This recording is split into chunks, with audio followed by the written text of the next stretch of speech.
Ele era mais do que um piloto. Era um sentimento, uma bandeira verde e amarela que acelerava a mais de 300 quilômetros por hora. Ayrton Senna não apenas venceu corridas, ele conquistou o coração de um país sedento por heróis.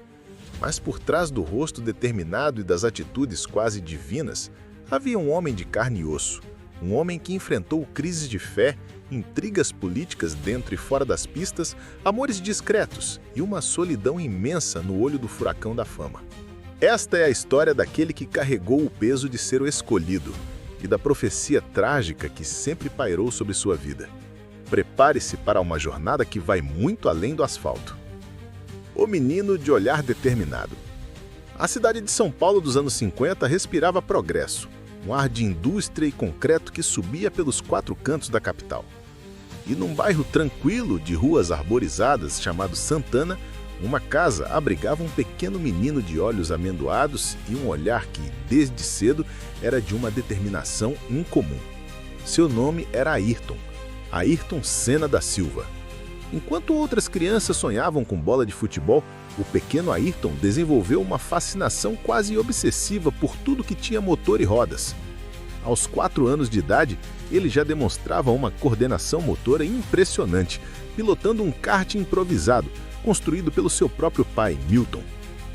O quintal de casa virou seu primeiro autódromo, o asfalto quente do verão paulistano, sua primeira pista.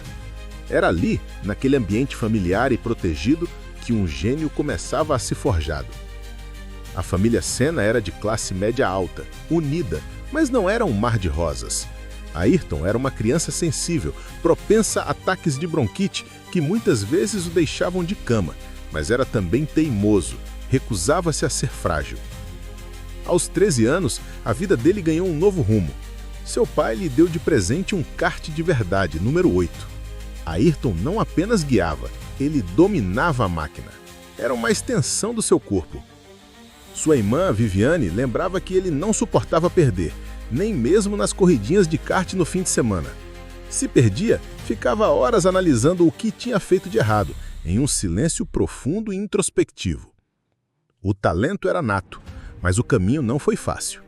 Aos 16 anos, ele disputou seu primeiro campeonato de kart e venceu. O menino de Santana não estava mais brincando. Ele tinha um dom sobrenatural e uma ambição que começava a assustar até mesmo seu pai, que sempre o apoiava, mas temia pelo filho. Ayrton Senna não queria ser apenas piloto, ele queria ser o maior.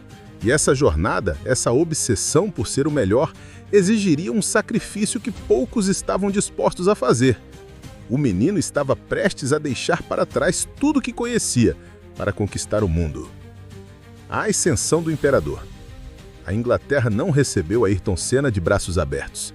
Era um país cinzento, de arquitetura imponente e clima frio que cortava os ossos, um mundo completamente diferente do calor e da familiaridade de Santana. O jovem piloto, com seu inglês ainda hesitante, enfrentou a solidão e o preconceito de um ambiente que via um brasileiro moreno como um estranho, um outsider. O sacrifício era imenso. Longe da família, da comida de sua mãe, do conforto de casa, Ayrton vivia com o mínimo de recursos, dedicando cada centavo à carreira. As pistas de kart na Inglaterra eram traiçoeiras, molhadas pela chuva constante, e os competidores eram agressivos. Mas era na adversidade que o ferro do seu caráter era temperado.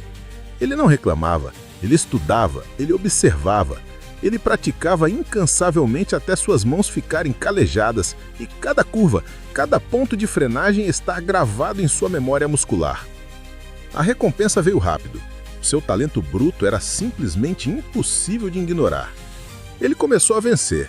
E não vencia simplesmente. Ele esmagava a concorrência, subindo degrau após degrau nas categorias de base da Europa. Cada troféu era um passo em direção ao seu sonho maior, a Fórmula 1. A estreia na categoria rainha do automobilismo em 1984 pela equipe Toleman foi um baque de realidade. O carro era lento, pouco competitivo, mas foi em Mônaco, sob uma chuva torrencial, que assustou até os pilotos mais experientes, que o mundo conheceu o fenômeno Senna. Enquanto outros reduziam a velocidade, ele acelerava. Com um carro inferior, ele desfilou, ultrapassando um após o outro com uma ousadia sobrenatural. Ele chegou em segundo lugar, quase alcançando o lendário Prost, em uma das performances mais memoráveis da história do esporte. A Fórmula 1 não seria mais a mesma. E a consagração absoluta veio um ano depois, em 1985, no Autódromo do Estoril, em Portugal. Novamente, debaixo de uma chuva implacável, Ayrton Senna, agora pela Lotus, realizou uma prova de perfeição absoluta. Ele não apenas venceu, ele dominou de forma humilhante, dando uma volta de vantagem sobre todos, inclusive sobre o segundo colocado. Foi a sua primeira vitória na Fórmula 1. No pódio, embaixo do temporal, a emoção transbordava. Aquele menino de Santana havia chegado. O imperador começava seu reinado. E você, o que acha? Conhecia os detalhes dos sacrifícios que Senna enfrentou sozinho na Inglaterra? Para você, qual foi a prova mais impressionante dessa fase inicial da carreira dele? Deixe sua opinião nos comentários e vamos debater. A Guerra Prost e o preço da glória. O sucesso trouxe Ayrton Senna para o olho do furacão. E no centro desse furacão havia um homem, Alain Prost. O francês, apelidado de O Professor, era o oposto completo de Senna, calculista, metódico, político. Enquanto Senna pilotava por pura sensação, quase como uma meditação, Prost pilotava com a frieza de um estrategista de guerra. A rivalidade começou quando Senna se juntou à McLaren, tornando-se companheiro de equipe de Prost em 1988. No início, uma cortesia fria se estabeleceu, mas não durou. A relação desgringolou rapidamente para uma das rivalidades mais amargas e pessoais que o esporte já viu. Não era mais sobre quem tinha o carro mais rápido, era sobre quem tinha a vontade mais forte. O ápice do conflito veio no Grande Prêmio do Japão, em Suzuka. Em 1989, eles travaram uma batalha épica. Na penúltima curva, Senna tentou uma ultrapassagem arriscada. Houve o toque, as duas McLaren saíram da pista. Prost abandonou. Senna, com a ajuda dos fiscais, conseguiu retornar. Venceu a prova, mas foi desclassificado pela FIA sobre uma acusação polêmica de cortar a chicane. O título foi para Prost. Senna chorou de raiva e frustração no paddock. Ele se sentiu roubado, vítima de uma conspiração que beneficiava o francês. Um ano depois, 1990, o mesmo cenário. Suzuka, novamente, a penúltima curva. Desta vez, Senna deixou claro em entrevistas privadas que não cederia. Na primeira curva, ele embicou sua McLaren na Ferrari de Prost em uma colisão espetacular, intencional e calculada. Os dois carros saíram da pista. Dessa vez, não havia polêmica. Ayrton Senna era campeão mundial pela segunda vez, mas a vitória veio manchada. A imprensa europeia o chamou de perigoso e irresponsável. O peso de ser o vilão para alguns e o herói para outros começou a corroê-lo. A Guerra Prost não era apenas sobre corridas. Era uma guerra psicológica, uma batalha de egos que consumia Senna por dentro. Ele se tornou mais introspectivo, mais desconfiado. As conferências de imprensa viraram um campo minado de provocações veladas. A pressão era insuportável. Em frente, ele confessava a amigos a solidão que sentia no topo. Ele havia conquistado a glória, mas a um preço altíssimo para sua paz de espírito.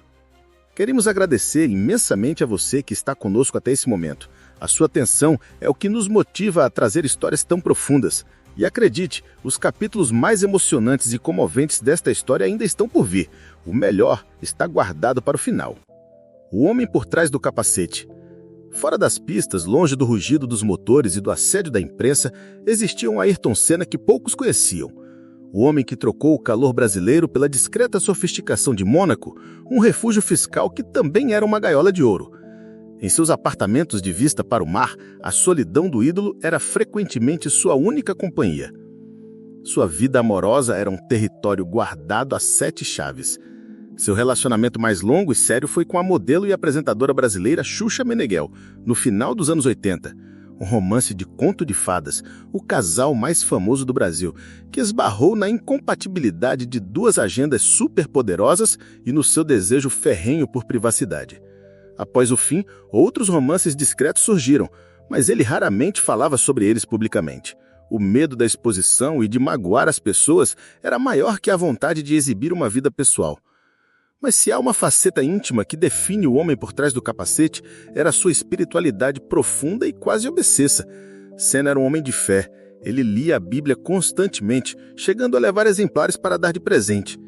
Antes de cada corrida, ele se isolava, fechava os olhos e se conectava com algo maior. Muitas vezes era visto em um estado quase transcendental, como se estivesse em prece. Ele acreditava piamente que Deus lhe dera um dom, um propósito, e que sua missão era honrá-lo com perfeição absoluta.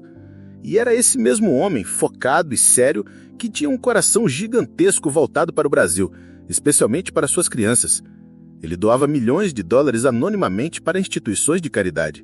As câmeras nunca viram, mas ele visitava orfanatos, abraçava crianças doentes e sentia uma dor genuína pelas desigualdades do seu país. Esse amor não era para as câmeras, era uma convicção silenciosa que preenchia um vazio que as vitórias sozinhas não conseguiam preencher. Em seus últimos anos, uma melancolia parecia pairar sobre ele. A pressão de ser Senna era asfixiante. Em entrevistas, ele falava sobre a exaustão, sobre a dificuldade de encontrar alegria fora do carro. Ele era um homem que tinha tudo, mas que buscava incessantemente um sentido para tudo aquilo. O capacete era a sua armadura, mas dentro dela batia o coração de um homem complexo, sensível e, acima de tudo, profundamente humano. O legado eterno de um herói. O ano de 1994 começou sob uma névoa de pressão e mudança. Ayrton Senna havia mudado para Williams, a equipe que tinha o carro dominante. Mas as regras haviam mudado, proibindo controles eletrônicos e o carro era uma fera instável e difícil de domar. Senna, acostumado à perfeição, estava visivelmente perturbado. Ele não conseguia encontrar o ritmo. O mito parecia vulnerável. O Grande Prêmio de San Marino, em Imola, começou sob um presságio sombrio. Na sexta-feira, o jovem piloto Rubens Barrichello, seu amigo e compatriota, sofreu um acidente gravíssimo e escapou por pouco da morte. No sábado, o austríaco Roland Ratzenberger morreu após um violento choque durante os treinos. O paddock ficou em estado de choque. A morte havia voltado a assombrar a Fórmula 1. Na manhã de domingo, 1º de maio, Ayrton Senna estava devastado. Testemunhas disseram que ele chorou ao telefone e questionou se deveria mesmo correr. Mas ele era o líder. Ele carregava a bandeira do esporte. Na reunião dos pilotos, ele liderou um movimento por mais segurança. Ele entrou no carro com a bandeira da Áustria dobrada dentro do macacão, uma homenagem silenciosa a Ratzenberger, que planejava levantar no pódio. Na volta 7, na temida curva Tamburello, o mundo parou. Sua Williams saiu reta da pista a mais de 300 km por hora e chocou-se violentamente contra um muro de concreto. O silêncio que se seguiu ao impacto foi mais aterrorizante que o rugido dos motores. As imagens mostravam o capacete, imóvel, dentro do cockpit destruído. Ayrton Senna foi levado de helicóptero para um hospital em Bolonha, mas a esperança já havia se extinguido naquela curva. A notícia de sua morte foi confirmada horas depois. O Brasil não chorou. O Brasil desabou. Milhões de pessoas foram para as ruas não para celebrar um ídolo, mas para chorar a perda de um filho, de um irmão, de um herói. O luto nacional foi algo nunca visto na história do país. Mas a história de Ayrton Senna não terminou em Imola. Ela se transformou. Seu funeral foi uma procissão de rei. Seu legado se tornou maior que o esporte. Ayrton Senna virou sinônimo de busca pela perfeição, de superação, de patriotismo e de amor ao próximo. Através do Instituto Ayrton Senna, fundado por sua irmã Viviane, seu nome continua correndo, o menino de Santana, o imperador das pistas, o herói de uma nação. Tornou-se uma lenda eterna. E como toda lenda, sua história continua a inspirar, emocionar e vive enquanto houver alguém para contá-la.